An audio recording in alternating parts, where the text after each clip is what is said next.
You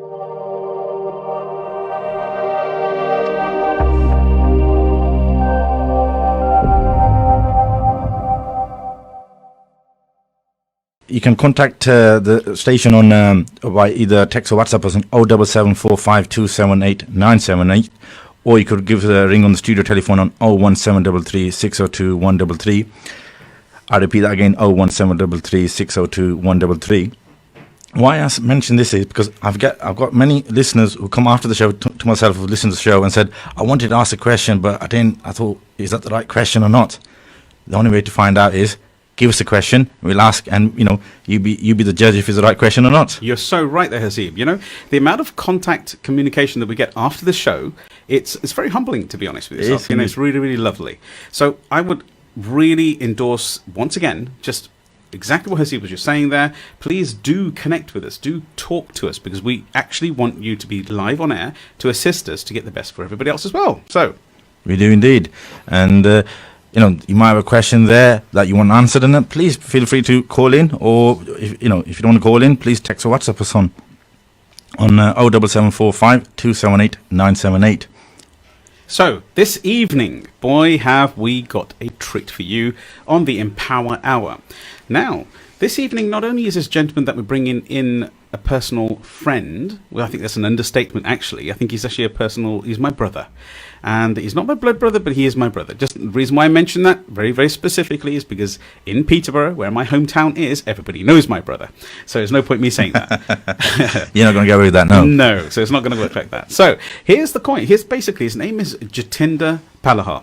Now, Jatinder is so well known within the digital hemisphere of business, digital rapport, success methodology. He's also a co-founder of the Seek in Entrepreneurs Online, which is a global platform with myself as well. But tonight and this evening, it's going to be an amazing, amazing interview. We will be covering the key secrets that individuals have a problem with, for example, within their business. Because I'm sure, Haseeb, you would much agree that we actually have a situation where people just put things out on social media expecting it to work. Yes, you're absolutely right. Or even just putting it out on email and sending it out and saying, oh my goodness, I sent 3 emails last week. How comes nobody came back to help, or nobody asked for my business? So this is all about influence, but it's also about the strategic elements of business as well. I'm talking online. So without further ado, I'm going to introduce Jatinder Palahar, who is the co-founder of the Seek Entrepreneurs and also the founder and director of Digital Rapport, Success Methods, to name a few, and also bigfanta.com, which is his actual website development organization. Now, he has been in this industry for over 10 years and 15 years if you count all of his work that he did with Sun Microsystems many years ago when he was after his studying as a BSc. So this evening he's going to share some pearls of wisdom which go into the context of how to deliver social media and actually how to use internet and email marketing to support and actually grow your business. So without further ado, is it okay, Haseeb? We'll bring our chief guest in today. Jatinder! Hello, Sukhi. Hello, everyone at Salaam. Thank you. So Hi, welcome. Jatinder. Welcome. How are you doing? Very well. How about yourself, Jatinder? Are you well? I'm well, thank you. Good. So you're calling in all the way from London. That's right. Thank you for giving us the time this evening. Now we have just to pre-frame for everybody here. We have one break at around 13 minutes past 7, and then we'll be back online. There'll be some prayers, and we'll be back online at 17 minutes past 7, and through to our normal scheduled time of 26 minutes past 7. So for the first period of time, just be aware that we may pull your conversation, Jatinder. It's not because we don't want to listen to you. I'll tell you that now. Sure. So, Jatinder, just a little bit about yourself, if I may ask. How have you found it cutting, let's say, for example, cutting a niche in this current climate when it comes to business and launching platforms? Because you're a multiple launcher of many, many companies from your client base. So, how have you found it? Do you find any regular challenges that you find when individuals expect you to do things for websites and stuff, and really they expect it just to work like a turnkey? Yeah, that's a very interesting question about niches. I mean, we're going through a very interesting time at this moment because of emerging technologies and the kind of disruptions it's causing all over the internet, all over jobs and things like that. And what we're seeing is what we call micro niches, or even the kind of rise of the experts, in a particular field, who specialize in one particular thing and are getting to know about that. And because of the ability to pretty much work with anyone, anywhere in the world, that space in finding an expert in a particular field is so much easier, because you can just jump on a Skype call, for example, and get support from all around the world. And so what we're seeing is this emergence of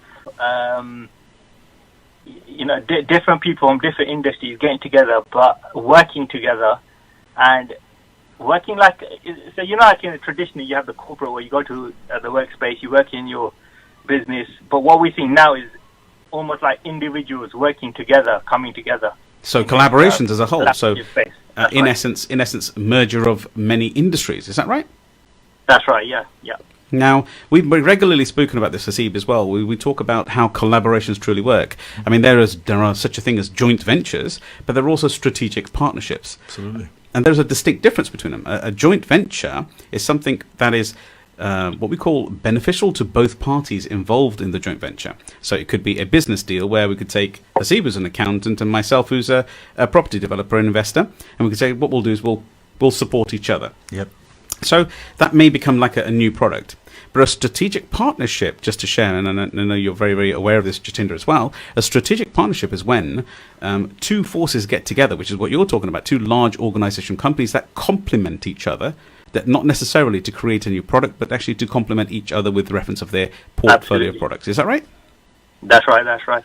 I mean, it's so much easier now to, focus on your core skill and then bring in people to help you with parts of the business that might be missing. There's so much skill out there, so much people you can contact, and that collaborative kind of space it's just phenomenal. It's just such a really interesting place to be. Now, that's something that we are definitely going to touch on very, very shortly. So the question I'm going to ask yourself is, if it's okay, because the audience today, they don't know how much of a treat they're in for, really. But above all, Jatinder, the audience always comes first. And that is the key focus for Salaam Radio and our Empower Hour here in Peterborough. So what I'd like you to do, if I can just ask a little bit of question about your background. I mean, could you just tell us a little bit about your journey of how you've become the go-to expert in this industry?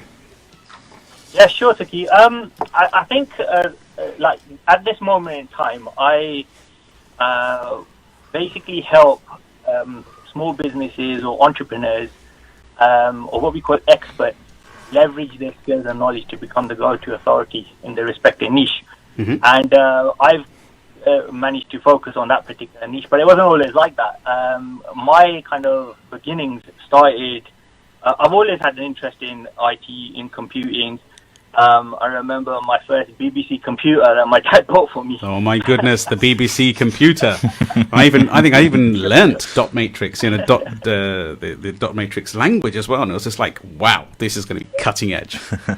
Absolutely. So I've had this interest towards IT from a very young age. From BBC, then we had the kind of big desktop ages that we went through. And I've always just maintained that focus in staying in some sort of IT-related businesses. And then what happened was when I went to uni, I didn't really want to do anything like computer science because I found that too one-sided. But I also wanted to do something in business. So what I ended up doing was bridging it and actually doing information technology, which was kind of half business and half IT related. Now that's very specific. I just want to share that with the audience here. Information technology is not the same as your IT technology business within itself. As Jatinder said, it's about half of each other's, but more business focused, right? That's right. Because you have one side that deals with actual code and the computer side of stuff, whereas the other side of it deals with processes and business processes and what actually goes on in the business, and then how you can actually map out customer journey, for example. And then, pass it on to someone who can code it up or put it together. Mm-hmm. So I went into Brunel University, did my BSc Information Systems there, and during my time there, I did a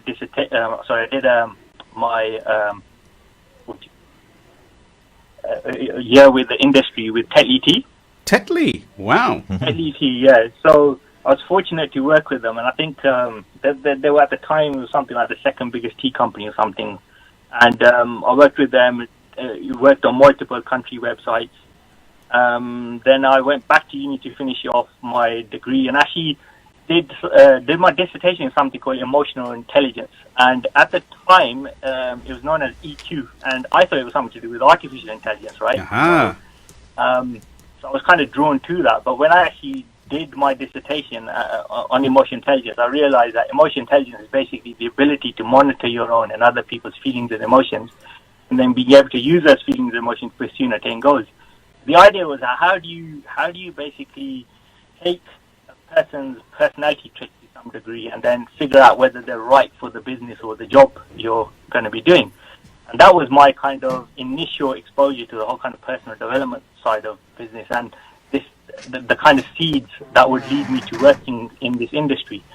So then after that, I went back to TET for a little while, and while I was there, I managed to get into Sun Microsystems, which was a Fortune 500 company at the time. And so, worked in corporate there. I loved that as well. They're a fantastic business. Alongside of that, I was building my own business as well, which was bigfanta.com, and that is going to be 13 years this year. Woohoo! And yeah, Fantastic. So there's a whole kind of range of things that I've done, which has led me to where I am today. So that, just in case everybody's thinking, can I start my first business, or can I even do multiple things at the same time? Here's evidence that you can. You can be the best at whatever you want to be in life. The Empower Hour. You get involved, take a clear vision, and move forward. So that's an amazing context. So there's some people who are communicating with us on various texts, etc. So just for everybody else, again, WhatsApp, if you want to tune in and ask a live question to Jatinder, is 07745 278 978. So we're looking forward to answering more questions. So going back to that conversation around emotional intelligence, please, Jatinder, if you don't mind. Yeah. Okay, so we're going to go back into that conversation. We've got about a minute left before we talk about it, so it's just a very quick touch, if it's okay. Hello, everybody. Welcome back, and thank you very much for accepting that we had to stop for a little prayer. That was very, very, very important at that particular time. Haseeb, we're back online. We are indeed. And today our guest has got some fantastic, golden nuggets to give away. And he started very well with what he was doing, the journey that he's gone through. And Jatinder, are you there? I am, yes. Yep. Welcome back. Thank you. Brilliant. So welcome back to the Empower Hour. So we've actually got a really interesting question. It's more of a statement, actually. Vessel's just texted in and said something really, really powerful. I think it's relevant for us all just to share. That he started up it says over here, we started up a computer science as a programmer, but ended up in a software company. So I'm sure, and very much complimented. Very good show, guys, and we find it really interesting. So thank you very much, Vessel, for the feedback as well. Yes. So Jatinder, going back into that conversation where we just left it for a moment, we are actually, just to remind everybody, at 7:26 we will be stopping again for a 4-minute break, and then when we come back online at 7:30, we will be finishing with some amazing real strategic nuggets that you can actually take away and add into your business straight away, so you can actually get action at the end of today's session and show. Is that right, Haseeb? Yes, absolutely spot on there. You hit the nail on the head there. It's perfect. Okay. Brilliant. Okay, so Jatinder, before we broke up for the last break there, we were speaking about emotional intelligence, and then also how you've actually realized that it integrates into business as well, because we're all humans, right? Yep, that's right. Yeah, so how did you integrate emotional intelligence into your IT career? So when I first came across emotional intelligence, I was kind of mind blown, because it was my first kind of insight into how the human brain works, about different hemispheres and how the left side activates and how the right side activates. And I was so fascinated by it. So when I did my dissertation, I ended up making like a psychometric test, which was designed. It was multiple choice questions, and if you answer the questions honestly, you will get like an emotional intelligence score at the end of it, which would then kind of give you an insight as to how you would or could behave in the workspace.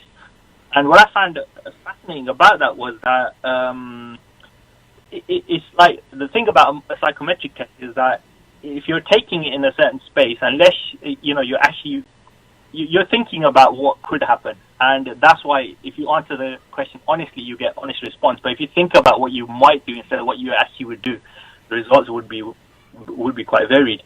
That reminds me, sorry to interject there, but it reminds me of a really, really amazing quotation by Dr. Bahn, way back in 1981 from Germany. And he was classified with an accolade of knowing, if anybody, by Einstein said, if anybody understands and truly understands quantum physics, then it'd be Dr. Bahn. And Dr. Bahn responded, and you used the word thinking, so I'm going to share his exact quote with yourself and the viewers tonight. He said that the more I think I understand, the further away I truly am.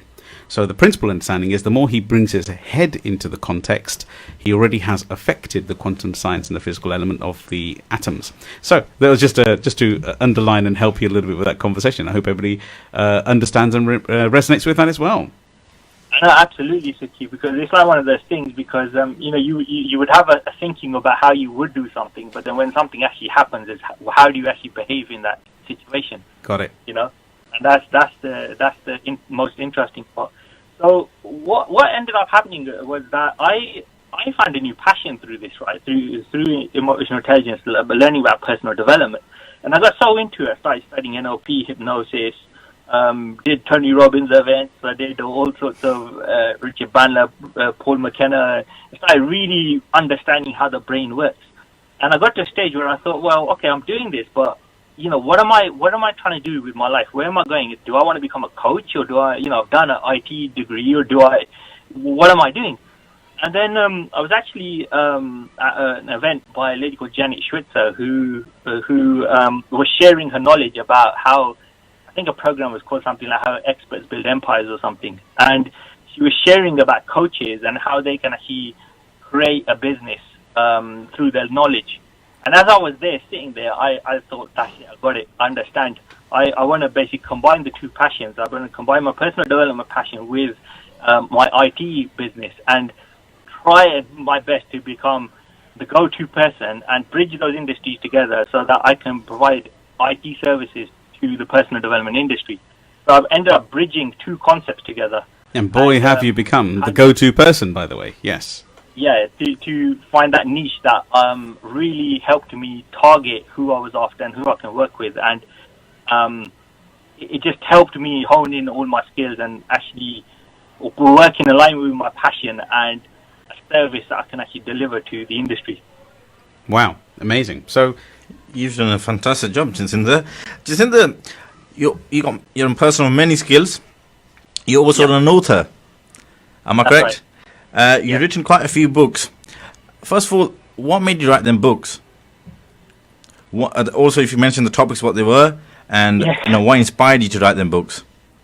Yeah, sure. One of the funniest things is, I don't know if you've heard, they say that sometimes your greatest weakness can be your greatest skill. Oh, yeah. And it was funny because when I used to be at school, I was I was a very practical kind of person. I wanted to just get on with things. And but through schooling, you have to learn how to spell and do all these things. And I suppose the learning method didn't really fit the way my brain was kind of wired. So I was quite rebellious, and the biggest complaint that my parents used to get through school was that his spellings are really bad. He's not learning to do all these kind of things. And I'm sure there's been many of our listeners and myself possibly even included into that camp. And so to some degree that was like a driver saying, well, you can't define me by saying that he's not learning these things, so he's not good at it or whatnot. So I thought, you know what, I'm going to write a book. Wow, fantastic! I'm gonna the challenge. Yeah. Talk about Empower Hour. You're like, I'm gonna use that to my own benefit here, Hasib, and I'm sure the viewers this evening and listeners this evening are really truly getting a bit of a kick. They're saying, yes, you can. That's right. So, it was like kind of drive, like, on one side it was like, yeah, I show you teachers. But then many years later, I actually thank those teachers because, for them pushing them the way they did actually helped me find something that I like. So I had the opportunity to kind of co-author on my first book that was multiple streams of inspiration. And we had about 23 different authors from around the world who contributed a chapter. And that was my first time. And that book was written about kind of mindset, about the way our brain thinks. And so there's a chapter around that. And that's when it kind of started. That's how we're just going to, in about another minute's time, just to let you know, in case the viewer's thinking and hearing again, we're going to be stopping for another commercial break, and then we'll rejoin at 7:30 sharp. So, Jatinder, just a question, just quickly to yourself. To become an author, I'd like to talk about it just after the break in a moment, but to become an author is no small feat. And I think at the end of the day, the reality of life is that you said something really, really powerful and very passionate there, where you actually thanked your teachers. Now, I'm sure there's many students here, maybe many children here, who probably have a vision that the teacher's hard on them or some kind. But the reality is that kind of compression can create greatness within somebody. And the most important part is the humility that you just shared there, Jatinder. And Hasib is nodding his head as well. I agree. I agree. So children and other viewers and listeners, please do not take that as a bad thing. Okay, so we're going to have a little break now, and so we'll come back very shortly. Please ensure you come back on time, because we're going to cover some strategies that you can use in your business today. Thank you. 106.2 FM. Today we got our guest. I think just before the show, Jatinder was telling us a bit about his book. Hi there, Jatinder. Are you still there with us? I am, yes.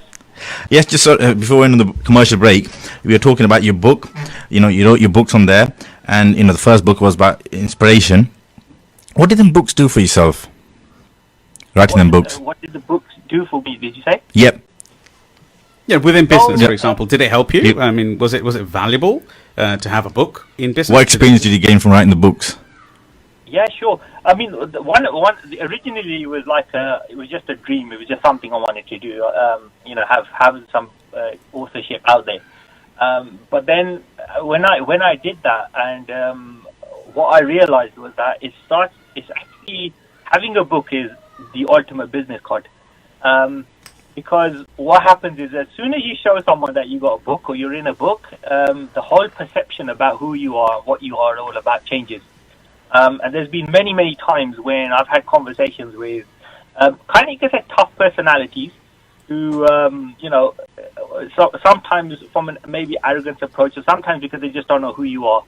They're trying to like talk to you in a way where they're thinking they know more than you. In a condescending sort of way. In those kind of situations, sometimes you say, "Oh yeah, that's cool. I appreciate that. Here's a copy of my book. Here's a chapter. If you got any questions, let me know." And as soon as they see that copy of the book, the whole perception just changes. And that's what made me realize that having a book actually positions you as some sort of an authority or an expert in your industry. And it does indeed, yeah. That's what I say to my clients as well, saying that, look, if you want to be seen as the go-to person in the industry, having a book is the ultimate business card. Also, when you started writing the book, what were the negative things that went to your mind? I'm gonna write this book. What do I gain out of this? What this information right here, is it useful? Is it not useful? Like a diagram. You had some thoughts to yourself on there. You had some points.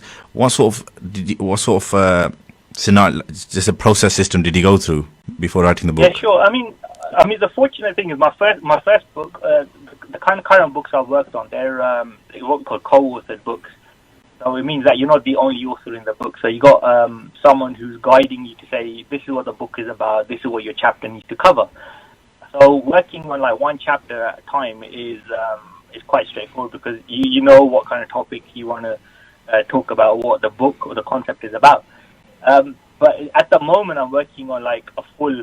I've actually got 2 or 3 books in the pipeline at the moment, and working on the full kind of concept. But the whole experience makes you go deep within inside yourself and wonder that question does come arise. It's like, is anybody going to actually listen to what I have to say?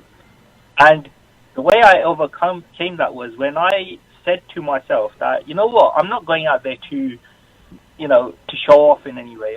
If I'm going to put content out there, I want it to contribute to people's lives. I want it to add value. I want them to get something out of it. Otherwise, what's the point, right?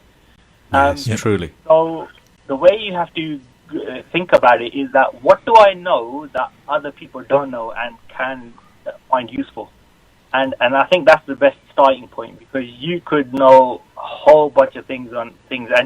And the reality is, because you're so in it, you don't necessarily know how valuable that content is until you share it with someone who's got no idea about it, and they're just mind blown, and you think, wow, I actually have got something I can serve people with. I can truly advise and confirm that to be true, because I think you know yourself that whenever we share from stage, it's not always seen as valuable in your own mind until you physically share it with somebody, and then they go, oh my God, that's shifted me. And especially when you talk about content and when you're writing it, what a great question, Hasib. Very, very well answered by yourself, Jatinder. Just actually getting over those little moments when you're thinking, am I actually doing the right job? Is it really working? And more importantly, is anything I've got to say worth listening to? So this is the key element. So absolute gems, and I'm sure the audience listening tonight is agreeing that it's an absolute gem to understand how you can push yourself further forward in life. And a really key point there was a moment you said a moment ago, was that it's the ultimate business card.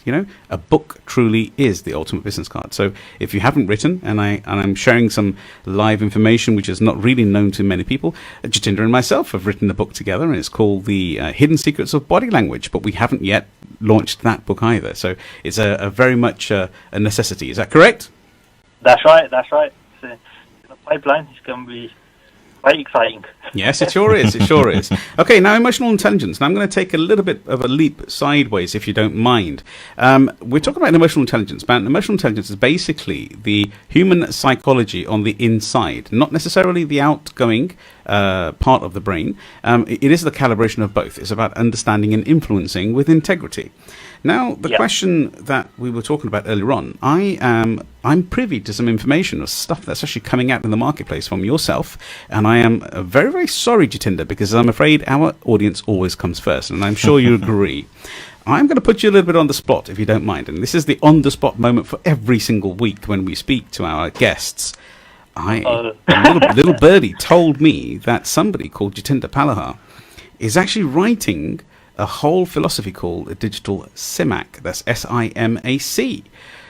I'm sorry, you're going to have to share that with us. It's going to have to be live, and I'm afraid I have to know what's going into this masterminding product. Yeah. Okay, so the digital SIMAC method is probably my knowledge over the last, since I've been out of uni in this space, of what it needs to be in place and what needs to be done in order to have a successful business online. And it's not necessarily like all the things that you hear in it are not necessarily like unique that they already exist, but what's unique about it is the steps in which you do this and the kind of pathway or the roadmap you use in order to achieve the end goal in a particular order, which will get you the best results. Because now, just to pause you there a second, in case the audience is thinking, the reality is that a lot of information that experts and specialists actually share, it's already inside of you. But the true expert, the true person who's actually honestly trying to help somebody, their job is actually to ignite that knowledge within yourself, exactly what you just said there, Jatinder, and put it into an order that is actually going to be working for you. The difference between trial and error, and the difference between actually having experience in doing the work properly. So thank you for bringing that point to the Empower Hour. Remember, everybody, please do ask questions. Do WhatsApp in on 07745 278 978. If you text us, we will share your name if you would like us to, live on air. Back to you, Jatinder, please. The SIMAC method.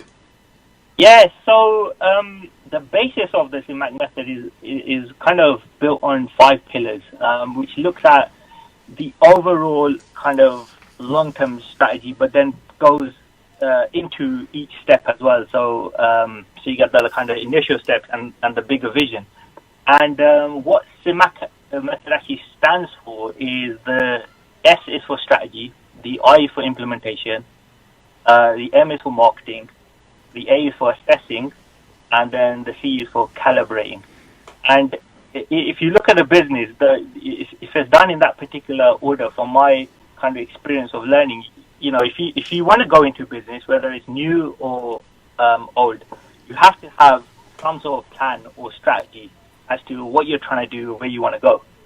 And if you, I'll go into some of these steps a little bit further, a little bit later, but the strategy side of it basically covers kind of like the foundations, the base layer of what your business is about. When you've mapped out your strategy, let's do that now. Let's go through each one of them. Why not? Why not? Because we're gonna hold you to that word. So, strategy. What would somebody do within the strategy section of the CIMEC method? Yeah, sure. So another element of what I've come to learn is that it's not just about the online business. It's also about offline activities. So combining this CIMEC method, there's basically 12 steps in total, and in the strategy phase, there's 4 steps as well. And the strategy side of it, the first step is to look at the problem. What is the problem you're solving? And then to find out who your target audience is, look at their needs, their problems, their issues, and then then the second part of that would be, what's your solution? What is your signature system? What is your offering to the world? How are you helping to solve that problem? Those are 2 key elements that fall in the strategy stage. The next side of that would be the actual business itself. What's your vision, mission, purpose? What's your running a SWOT analysis? That gives you that side of it. And then just for the audience, if I can, we mentioned SWOT analysis. I'm very, very certain that they're all healed enough to understand what that means. But for the children who may be listening tonight, SWOT analysis, could you just clarify what that means? Yes, so SWOT analysis looks at 4 things. It looks at your strengths, weaknesses, opportunities, and threats in the business. Brilliant. So that would be things like, what if you're an author, for example, or if you're a coach or a mentor, what are your strengths? Your strengths might be you've got an award, you've got a book, you've got a degree in something. These are all your strengths. And then you look at your weaknesses, what things you might be missing, what you could build or create. You look at the threats, like maybe the different in industries or cross industries or something, and then you look at the opportunities, where there's a gap, or where can you position yourself, for example. Perfect. Yeah. That really helps. Thank you very much. Back to your 4th step of the strategy section. So what I'll do, I'll do it in the actual order. The way we look at it is the online order, and then we look at the offline, because the offline stuff is something that ideally is separate to the online kind of phase. So there's 9 online steps, and then the 3 are kind of offline steps, right? So in strategy, you've got the problem, the solution, the business. Once those are kind of worked out, then you go into the implementation stage. The implementation stage is actually building out your business. So you look at your brand, right? What your colors and your design and the emotion it ignites and all that kind of stuff. The bit after the brand is then your funnel, is your sales funnel. And the bit after that is basically your website. So these are the kind of 3 implementation phases online, which I looked at. Could we hold a little bit on that, because that's actually quite a technical area, and could we just evolve a little bit if it's possible, because once again, the viewers and the listeners do come first, and we want to ensure that, as we promised, you will have an actual actionable steps and learning at the end of this session. So if it's possible, just to cover those last 2 points once again. So the funnel and the website? That's right. So for example, let me give you an example. Let me poise it slightly differently, if I may. We regularly have had this discussion offline, and most individuals, once they are starting their business, they try to, they start by designing the website and making it perfect. And then when the website's up online, they don't necessarily get the traction or the drive or actually the conversion ratio. People don't necessarily find their shop, as we could put it. I mean, it's the same as opening up a shop in town centre and just expecting people to walk in. It doesn't quite happen that way, does it? So the funneling element of the business, which is, I'd like you to touch a little bit more on the funnels, because the funnel is the process that a customer goes through to engage and, most importantly, understand and actually share and buy. Share the money element with yourself and buy. So please do walk us through that so that everybody can apply this into their business. So just to add on to the whole website thing, that the website, there's a massive myth around websites because people think that as soon as they got a website, that's it, it's all over. They're going to be successful online.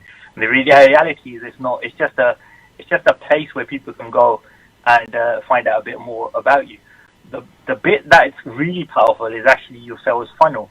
And you can have multiple funnels, or you can have one main key funnel. And basically what a funnel is I suppose you can look at it that a website is more of a traditional approach, whereas a funnel is more of a kind of a modern approach to how things work. So say you're a business mentor like yourself, and you know, and you want to, or if you got an idea or something, you want to test the market as well. Then what you can do is, if you find the problem that you're trying to solve. So, for example, for a mentor, it might be that someone new to business, they got no idea how to get into business. So what could be produced, for example, is a checklist. It could be like the 12 things you need in order to start up a business.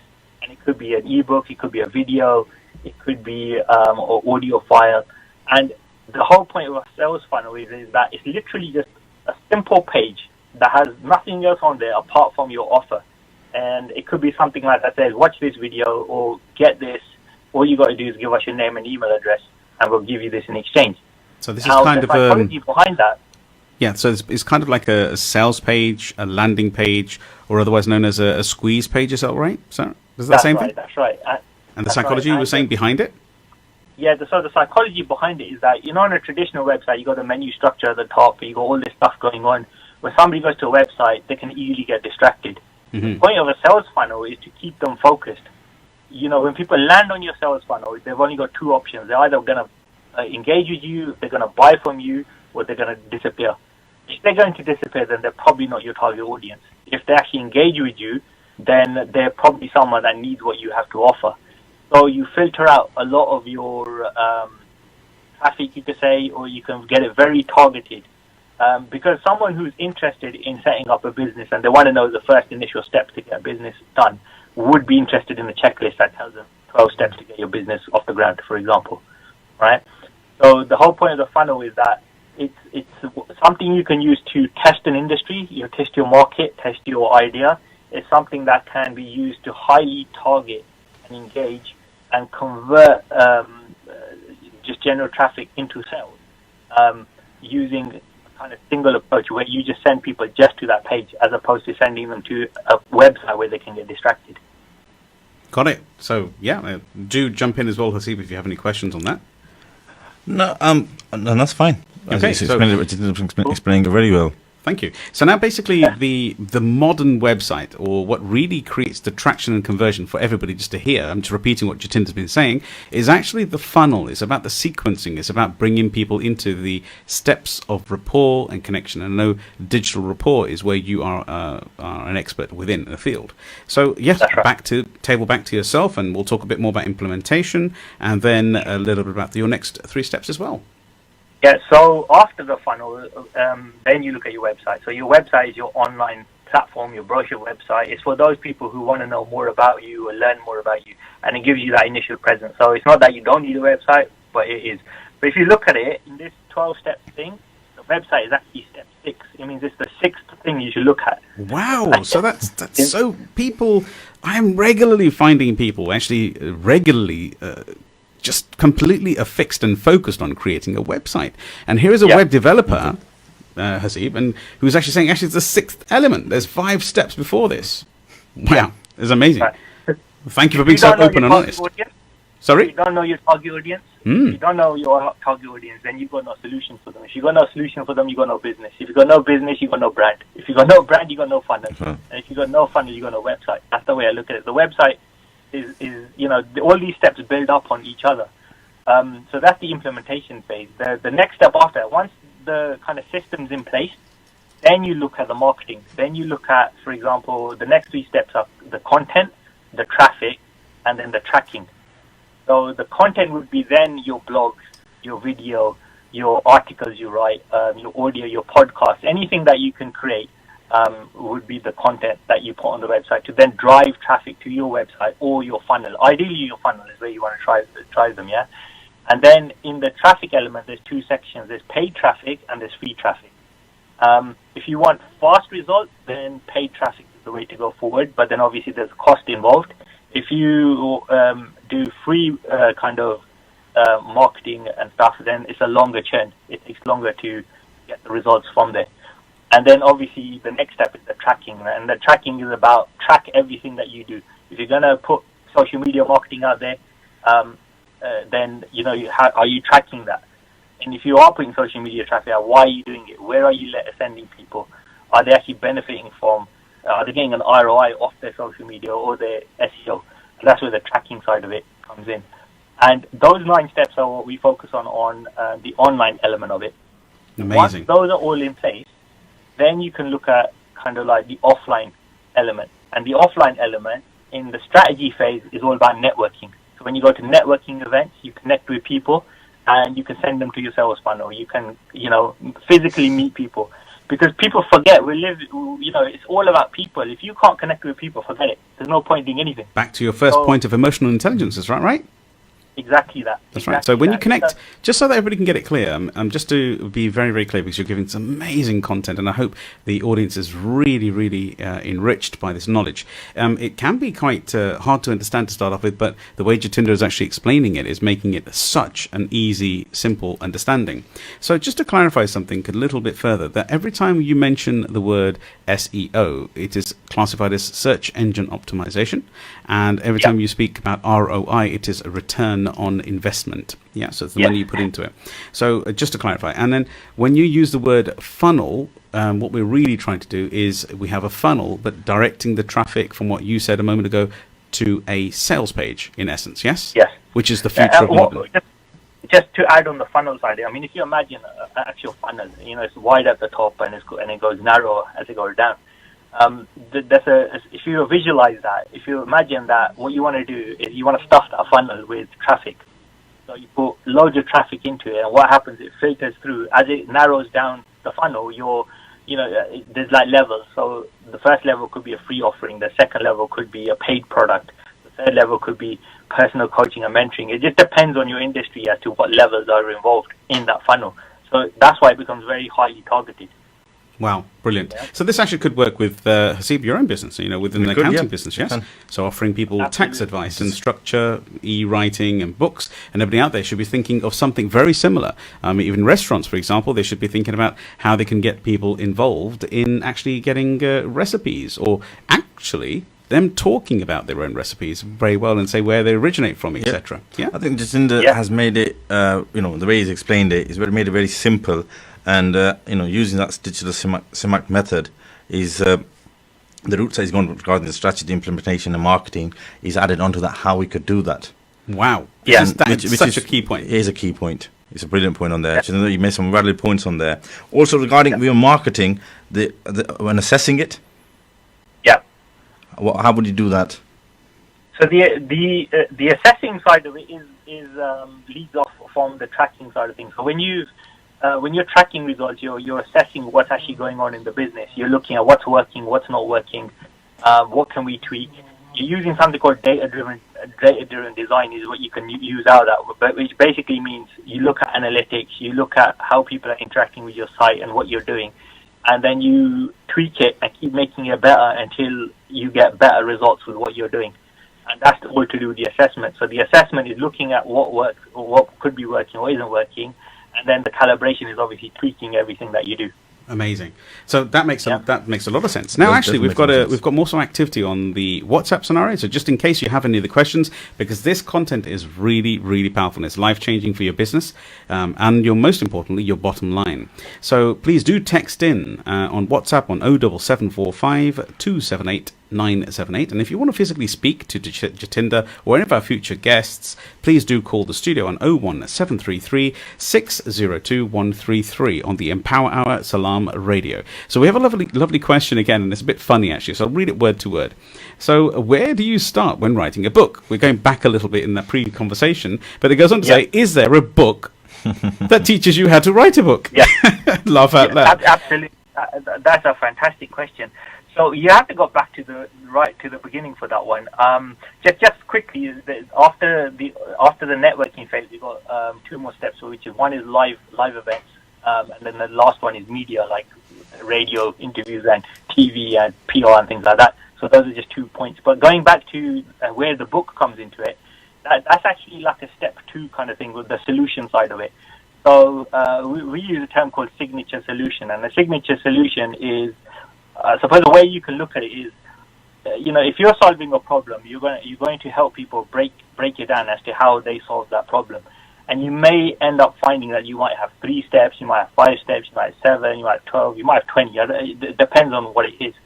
And if you break down each step, a bit like what I've done with these 12 steps, you have then got potentially chapters to a book, right? Uh-huh. So if you look at how I'm doing this, my book is the Digital Smack Method is in production at the moment, writing it up. But for example, for me, chapter 1 is the problem, chapter 2 is the solution, chapter 3 is the business. So my signature solution is my methodology, and that is going to become a book, which then say here's a strategy, here's how it works, and then the book is part of the signatures, the whole signature system. So this all ties in very nicely as to what it's all about. So yeah, the book will be basically in the solution stage. It's basically your breakdown of how you're solving a problem. It could be even if you've got a double glazing company, right? You might have how you go out and assess a person's windows. What kind of windows are going to work there? Do they go for PVC or do they go for wooden frame or whatnot? You got steps there that can be converted into a signature solution or even a book and chapters. So just for the person actually posted on WhatsApp for us, but thank you for that question for a start. So actually creating, it's very similar to ourselves in the conversation. We are actually running very close to the end. So Jatinder, just before we cut off here, thank you very much for the amazing updates there. But how can anybody get a hold of you and who's your ideal client? Just quickly before we cut off. So you can get a hold of me through Facebook or my website, which is jatinderpalahar.com. My ideal customer, we work with a lot of startup businesses, existing business or rebranding, but the kind of niche thing that we work with is authors, entrepreneurs, life coaches, thought leaders, and that kind of industry. So amazing. So now, in the context of this one, thank you very much, Jatinder, for being online. And Brother Hasib over here and myself, Sukhi Wahiwala, have thoroughly enjoyed, and I hope our audience has absolutely been writing down every one of those gems that's been involved. So thank you very much for tuning in to Salaam Radio on our Empower Hour on 106.2 FM. And please enjoy and connect up.